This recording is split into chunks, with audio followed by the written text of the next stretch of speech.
Moi, ce que je trouve qui est un peu moins sérieux, par exemple, c'est les chiffres du gouvernement. Quand on rajoute des décès comme ça, moi, là, ce que je comprends pas, Paul, là, c'est comment on peut arriver dans un tableau du gouvernement avec, je pense, le 8 octobre, c'est 4 décès plus 4 décès, date inconnue. Comment on peut savoir que quelqu'un est décédé de la COVID, mais on ne sait pas la date. Et ça, là, ça commence à être un petit peu tannant. Et parce que les médias, nous, on suit ça, les analystes, on aime les chiffres. Je suis sûr qu'Harold et Tom, ils aiment les chiffres, sont en politique. On aime ça, les fameux sondages, on regarde tout ça. Là, on se fait aux chiffres, on reporte les décès, les cas, les hospitalisés. Et là, ce qu'on se rend compte, c'est qu'une journée, bien, dans le boulier, on rajoute 20, 30 décès. C'est tannant. Et chaque décès, et c'est tragique, mais le gouvernement se fie à quoi dans ce temps-là pour prendre ses décisions? Et les décès aujourd'hui, parce que ça peut, on aurait pu dire 27 ou même 30, là, parce qu'il s'en est soustrait, s'en est ajouté, puis c'était pas clair. Mais Harold est top également, parce que moi, je reviens là-dessus. Là, hier, on apprenait qu'il y avait 357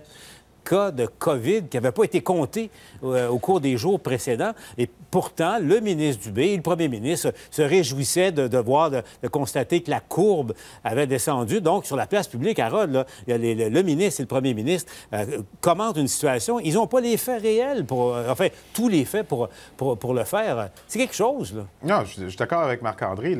L'idée aussi, c'est qu'à partir du moment où est-ce qu'on a des bilans comme ça à chaque jour, c'est là que ça peut nous laisser une impression où est-ce qu'il peut y avoir certaines erreurs, puis il peut y avoir un calibrage qui est fait.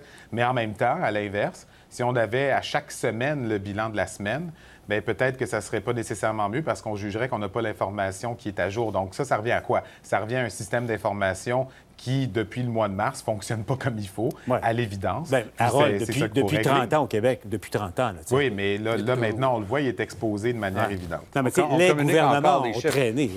Hey, Paul, quand on a appris, les gens qui connaissent le système savaient que c'était vrai, mais pour le commun des mortels, les gens ne croyaient pas quand on a appris que tout ça se faisait encore au gouvernement du Québec par fax.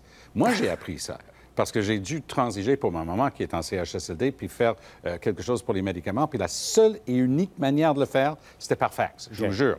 Et il a fallu que mon fils, qui est bon en ordinateur, me programme mon ordinateur pour que ça soit reçu comme un fax. C'est ridicule. Et pour les plus jeunes à l'écoute, allez sur Google, là, fax, ils vont vous expliquer, c'est une invention qui date de quelques siècles. C'est 40 ans. Bon.